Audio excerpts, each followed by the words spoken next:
Good morning class. आपको हमारे channel inspire youth में स्वागत है। दोस्तों, हम पिछले क्लास में संविधान के निर्माण से लेकर के संविधान सभा की विशेषता और संविधान सभा की आलोचनात्मक पक्ष को समझ लिए थे। आज हम एक नया टॉपिक शुरू करने जा रहे हैं, जिसका नाम है प्रस्तावना, यानी कि प्रियम्बल, भारत के संविधान की प्रस्तावना। प्रस्तावना समझने से पहले समझना होगा कि भारत के संविधान का दर्शन क्या है। इस टॉपिक में दोस्तों हम पढ़ेंगे कि हमने जिस संविधान को अपनाया है वो किस प्रकार का संविधान है और कैसा संविधान है। इस संविधान के माध्यम से हम किन उद्देश्यों की पूर्ति करना चाहते हैं और उन उद्देश्यों के पीछे क्या किसी नीति का सहयोग है, कोई नीति है, कोई नीति बोध है, कोई दर्शन है। अगर ऐसा दर्शन है तो दर्शन अपने आप में क्या है, इस चीज को हम समझने का प्रयास करेंगे। इन तमाम प्रश्नों को जानने के क्रम में हम भारत के संविधान के दर्शन को समझने का प्रयास करेंगे। दोस्तों, आइए समझते हैं कि भारत के संविधान का दर्शन क्या होता है। संविधान का दर्शन की बात करें दोस्तों, तो दर्शन विभिन्न तत्वों से मिलकर बना होता है। इसे हम केवल एक वर्ड में अगर इसे बोलना चाहे तो नहीं बोल सकते हैं, क्योंकि हमारा संविधान इस प्रकार का है ही नहीं कि हम पूरे संविधान को एक पृष्ठ में लिखकर समझा सके।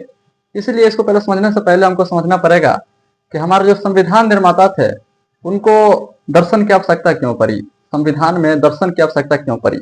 दोस्तों, उस समय हमारे देश में पता है तरह तरह की जुल्में हो रही थी, हमारा देश गुलामी में जूझ रहा था।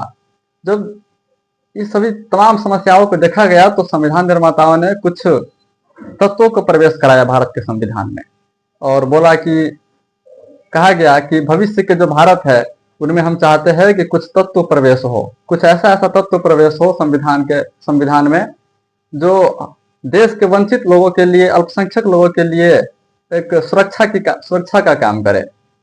तो दोस्तों, संविधान के दर्शन यही कहता है कि भविष्य की संविधान निर्माताओं ने भविष्य की भारत की कल्पना कुछ प्रावधानों के माध्यम से की थी। वे प्रावधान या आदर्श है क्या और वे कहाँ पाए जाते हैं, आइए उनको समझते हैं। दोस्तों, वे आदर्श है, उस आदर्श की बात करें तो वो आदर्श थे न्याय, स्वतंत्रता, समानता, एकता, अखंडता इत्यादि। और ये पाए जाते हैं संविधान के 4 चीजों में: प्रस्तावना,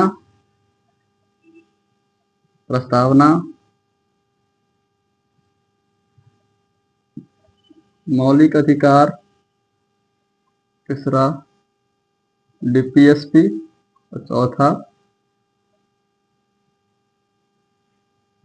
फंडामेंटल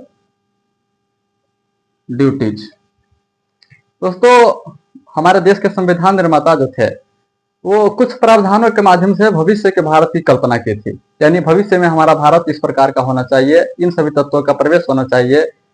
और वे आदर्श जो थे उन आदर्शों के माध्यम से भविष्य के भारत की कल्पना की थी। वे आदर्श जो है वे थे न्याय, स्वतंत्रता, समानता, एकता, अखंडता। इन आदर्शों के माध्यम से संविधान निर्माताओं ने भविष्य के भारत की कल्पना की और बोला गया कि इन आदर्शों को हम खोजेंगे कहाँ। भारत का संविधान तो इतना बड़ा है, इसमें हम इसको कहाँ कहाँ देखेंगे। इसको है ना 4 चीजों में डाला गया, भारत के संविधान के 4 चैप्टर में डाला गया। पहला था प्रस्तावना, मौलिक अधिकार, नीति निर्देशक तत्व यानी कि डीपीएसपी और मौलिक कर्तव्य। इन 4 चीजों में संविधान निर्माताओं ने इन सभी तत्वों को समाहित कर दिया और कहा गया कि इन 4 चीजों में संविधान की आत्मा बसेगी, यानी कि ये एक तरह से संविधान की आत्मा है। और कहा गया कि प्रस्तावना, मौलिक अधिकार, नीति निर्देशक तत्व और मौलिक कर्तव्य में भारत के संविधान की आत्मा बसती है, यानी कि एक प्रकार की हमारी आत्मा है। यानी कि न्याय, स्वतंत्रता, समानता, एकता, अखंडता, इन सबों के माध्यम से संविधान निर्माताओं ने भविष्य के भारत की कल्पना की थी और इसी को संविधान का दर्शन कहा जाता है। इन दर्शन के अंतर्गत पहला टॉपिक हमारा बनेगा प्रस्तावना। आइए हम समझते हैं प्रस्तावना क्या होता है। दोस्तों, अगर हम प्रस्तावना की बात करें तो प्रस्तावना किसी भी देश का हो सकता है, लेकिन इसमें समझने वाली बात यह है कि प्रस्तावना जब भी होगा तो लिखित संविधान में ही पाया जाएगा। केवल जिसका संविधान लिखा हुआ है उसी संविधान में प्रस्तावना पाया जाएगा। प्रस्तावना की बात करें तो हमारे भारत के जो संविधान की जो प्रस्तावना है, भारतीय संविधान की प्रस्तावना अमेरिका के संविधान से ग्रहण किया गया है। अमेरिका भी ब्रिटेन के संविधान से ग्रहण किया, उसके बाद अमेरिका से हम लोग ग्रहण कर लिए प्रस्तावना को। तो पहली बात यह हो गया दोस्तों प्रस्तावना में कि ये लिखित संविधान में पाए जाते हैं।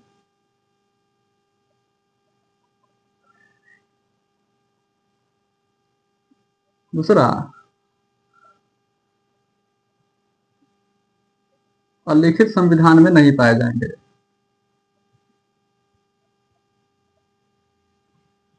और ये तीसरा है, लिखित संविधान में पाए जाएंगे, ये अनिवार्य नहीं है।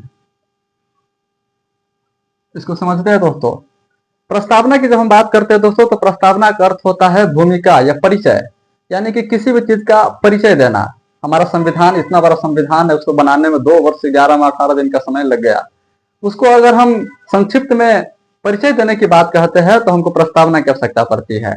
यानी कि एक पन्ना में पूरे संविधान को समेट दिया जाता है, संक्षिप्त में कहा जाता है कि हमारे देश के संविधान में ये तत्व पाए जाते हैं। न्याय है, स्वतंत्रता है, समानता है, एकता, अखंडता, संपूर्ण प्रभुत्व, संपन्न समाजवादी, पंथ निरपेक्ष, ये सब हमारे संविधान में पाए जाते हैं। ये सब की जानकारी कैसे मिलेगी, तो ये प्रस्तावना में लिखा हुआ है। तो प्रस्तावना एक तरह से परिचय या भूमिका की भांति होती है, संविधान का परिचय देती है। प्रस्तावना संविधान का परिचय देती है। प्रस्तावना की बात करें तो ये लिखित संविधान में पाया जाता है। और आपको दोस्तों पता होगा कि भारत का संविधान दुनिया का सबसे बड़ा एवं लिखित संविधान है। तो हमारे देश में प्रस्तावना पाया जाता है। और ये दूसरा है कि अलिखित संविधान, यानी कि जिसका संविधान लिखा हुआ नहीं है उसमें प्रस्तावना नहीं पाई जाएगी। और तीसरा है कि जहां लिखित संविधान भी है वहां पर यह प्रस्तावना का पाया जाना ये अनिवार्य नहीं है कि पाया ही जाएगा, हो भी सकता है, नहीं भी हो सकता है। आइए अब समझते हैं। भारत के संविधान की बात करें तो भारत के संविधान में दोस्तों प्रस्तावना शब्द का उल्लेख नहीं किया गया है। भारत के संविधान में उद्देशिका है। अब समझते हैं कि उद्देशिका क्यों है। प्रश्न उठता है कि भारत के संविधान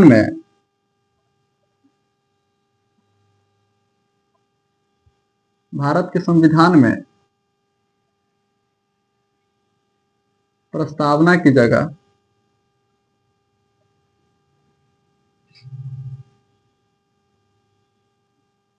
उद्देशिका क्यों? क्योंकि दुनिया के हर देश के संविधान में प्रस्तावना ही होता है, लेकिन हमारे देश के संविधान में प्रस्तावना की जगह पर उद्देशिका शब्द का प्रयोग किया गया है। तो आइए समझते हैं कि उद्देशिका क्यों क्यों प्रयोग किया गया। दोस्तों आपको पता होगा कि संविधान का जो निर्माण हुआ तो पंडित जवाहरलाल नेहरू द्वारा उद्देश्य प्रस्ताव पेश किया गया। यानी कि हम संविधान बनाने के लिए एकत्र हुए हैं, संविधान सभा का गठन हुआ है, इसमें हमारा क्या उद्देश्य है, हम क्यों यहाँ पर इकट्ठा हुए हैं संविधान सभा में, हम क्या चाहते हैं संविधान बना करके। तो इसको लेकर के पंडित जवाहरलाल नेहरू ने संविधान सभा में उद्देश्य प्रस्ताव पेश किया था। 13 दिसंबर 1946 को संविधान सभा में जवाहरलाल नेहरू ने उद्देश्य प्रस्ताव पेश किया, जिसे 22 जनवरी 1947 को संविधान सभा ने सर्वसहमति से स्वीकार किया। यानी कि 13 दिसंबर 1946 को उद्देश्य प्रस्ताव पेश किया गया, जिसे 22 जनवरी 1947 को स्वीकार कर लिया गया। पंडित जवाहरलाल नेहरू द्वारा जो उद्देश्य प्रस्ताव पेश किया गया दोस्तों 13 दिसंबर 1946 को, उसे 22 जनवरी 1947 को सर्वसहमति से बिना किसी रोक टोक के संविधान सभा ने उसे स्वीकार किया। और इस रूप में मान्यता दी गई कि उद्देशिका ही हमारा प्रस्तावना होगा। संविधान सभा ने ऐसा कहा कि हम प्रस्तावना नहीं उद्देशिका रखेंगे, अपने संविधान में प्रस्तावना की जगह हमारा उद्देशिका होगा। क्योंकि उद्देशिका इतना अच्छा लिखा गया था पंडित जवाहरलाल नेहरू द्वारा, इतना अच्छा भाषण दिया गया कि पूरा संविधान सभा तालियों से गूंज उठा था। इसलिए इसी को प्रस्तावना के तौर पर मान्यता दे दिया गया। इसलिए हमारे संविधान में प्रस्तावना की जगह उद्देशिका शब्द का प्रयोग किया गया है, यानी कि प्रस्तावना शब्द का प्रयोग नहीं किया गया है। तो दोस्तों प्रश्न उठता है कि प्रस्तावना किसकी देन है। तो भारत में प्रस्तावना देन है वो है जवाहरलाल नेहरू का।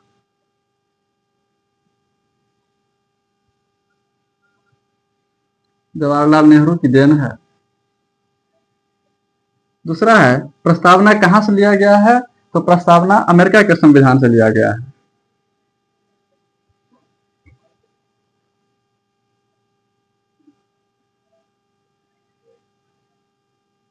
भारतीय संविधान की प्रस्तावना अमेरिका के संविधान से लिया गया है। तीसरा है इसकी भाषा एवं विषय वस्तु ऑस्ट्रेलिया के संविधान से लिया गया है।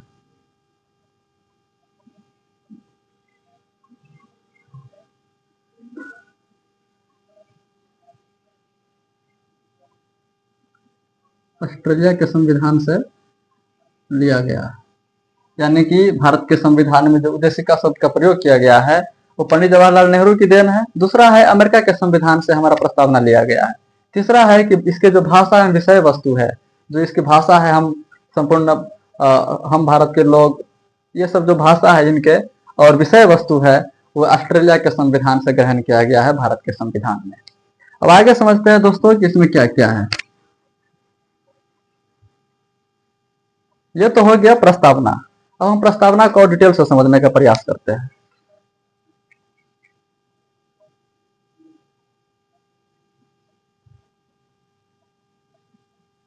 पहले दोस्तों तो हम समझ लिए थे कि प्रस्तावना या भूमिका या परिचय की भांति होती है। अब इसको डिटेल से समझते हैं। प्रस्तावना क्या है? प्रस्तावना किसी संविधान के देश की व्याख्या का काम करती है और संविधान में संविधान ये बताती है कि जनता के शक्ति शासन के शक्ति का स्रोत क्या है, शासन प्रणाली का स्वरूप क्या है, एवं संविधान लागू होने की तिथि क्या है। प्रस्तावना से हमें 3-4 चीजों की पता चलती है दोस्तों।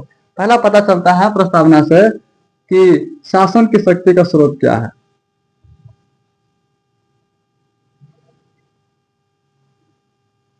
शासन के शक्ति का स्रोत पता चलता है। दूसरा पता चलता है दोस्तों शासन का स्वरूप क्या है, शासन प्रणाली का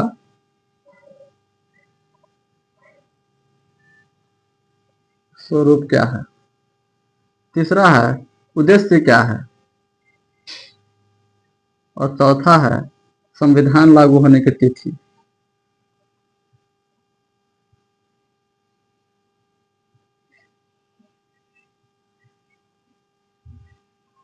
यानी कि भारत के संविधान की प्रस्तावना की बात करें तो 4 चीजों का पता चलता है। पहला कि शासन की शक्ति के स्रोत का क्या है, शासन प्रणाली का स्वरूप क्या है, शासन के उद्देश्य क्या है, और संविधान लागू होने की तिथि जो पाई जाती है वो क्या है। आइए समझते हैं कि ये सब क्या है और संविधान की जो प्रस्तावना में ये सब वर्णित है आखिर ये है क्या। दोस्तों प्रस्तावना की बात करें तो शासन की शक्ति का स्रोत इसमें बताया गया है प्रस्तावना में कि भारत में जो शासन होगा, जो शासन किया जाएगा, उसके शक्ति कहाँ से मिलेंगे, उसके शक्ति कौन देगा, वो जनता देंगे। यानी कि भारत के संविधान में शासन की शक्ति का स्रोत जनता के पास निहित है। यानी कि एक तरह से कहा जाए तो लोक प्रभुता। लोक प्रभुता का अर्थ होता है लोग ही मालिक है, जनता ही मालिक है।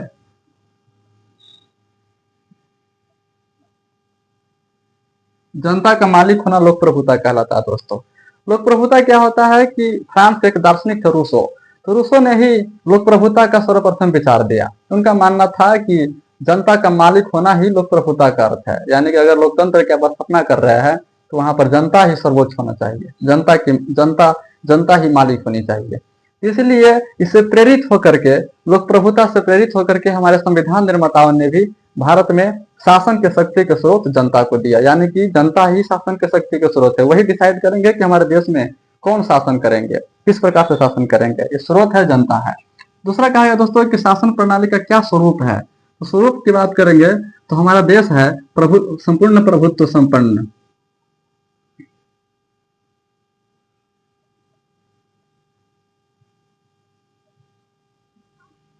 दोस्तों हमारा देश संपूर्ण प्रभुत्व संपन्न, समाजवादी, पंथ निरपेक्ष, लोकतंत्रात्मक और गणराज्य। यानी कि शासन प्रणाली का स्वरूप की बात करें कि हमारा शासन प्रणाली किस प्रकार का है, तो स्वरूप की बात करें तो आता है कि हमारा देश जो है, भारत देश संपूर्ण प्रभुत्व संपन्न, समाजवादी, पंथ निरपेक्ष, लोकतंत्रात्मक और गणराज्य है। यानी कि दोस्तों समाजवादी और पंथ निरपेक्ष दोस्तों ये मूल संविधान में नहीं था, इसको बाद में जोड़ा गया। यानी कि 42वें संविधान संशोधन द्वारा 1976 में इसे भारत के संविधान में जोड़ा गया। संविधान उसके बाद उद्देश्य क्या है कि उद्देश्य है दोस्तों, बहुत सारे उद्देश्य है। पहला है कि न्याय, स्वतंत्रता,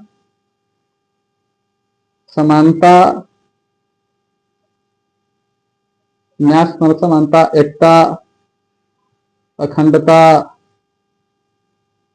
बंधुता लागू करना। हमारा उद्देश्य है न्याय, पूर्णता, समानता, एकता, अखंडता लोगों में लागू करना, लोगों को प्रदान करना। और संविधान लागू होने की तिथि की बात करें तो हमारे देश के संविधान लागू होने की तिथि इसमें है 26 नवंबर 1949। दोस्तों अगर आप प्रस्तावना पढ़े होंगे तो आपको पता होगा कि अंततः कहा जाता है कि 26 नवंबर 1949 को, यानी कि इस दिन हमारे देश का संविधान में जो कुछ प्रावधान थे, 10-15 प्रावधान थे, वो 15 प्रावधान ही लागू हो गए थे। इस तिथि को 15 प्रावधान लागू कर दिए थे हमारे देश में। उसके बाद जो शेष संविधान बच गया उसे 26 जनवरी 1950 को पूर्ण रूप से लागू किया गया। तो ये हो गया दोस्तों कि शासन के शक्ति की स्रोत जनता है, जो शासन प्रणाली का स्वरूप जो है ये संपूर्ण प्रभुत्व संपन्न। आगे हम सबको डिटेल से डिफाइन करेंगे कि ये संपूर्ण प्रभुत्व संपन्न क्या होता है, समाजवादी क्या है, पंथनिरपेक्ष क्या है, ये लोकतंत्रात्मक गणराज्य क्या है। संविधान उद्देश्य की बात करेंगे तो न्याय, स्वतंत्रता, समानता, एकता, अखंडता। और इसमें हम बात करते हैं दोस्तों तो न्याय, भारत के संविधान में अगर न्याय है तो 3 प्रकार के न्याय का प्रावधान किया गया है। वो है राजनैतिक न्याय, सामाजिक न्याय और आर्थिक न्याय। राजनैतिक न्याय, सामाजिक न्याय,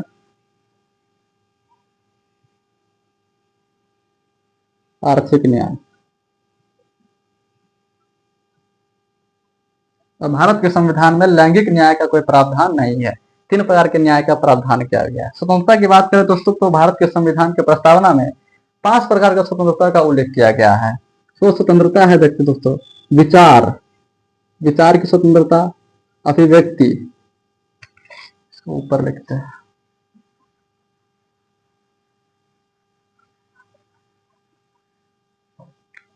स्वतंत्रता की बात करें दोस्तों 5 प्रकार की स्वतंत्रता है।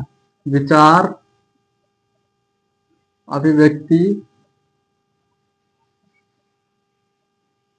विश्वास, धर्म, उपासना।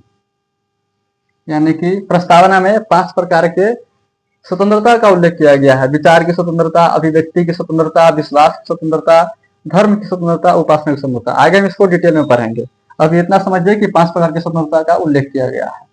आगे क्या है दोस्तों कि समता। ठीक है दोस्तों, तो आज के लिए इतना ही। अब मिलते हैं नेक्स्ट टॉपिक में, नेक्स्ट अगले टॉपिक के साथ। तब तक के लिए धन्यवाद, थैंक यू।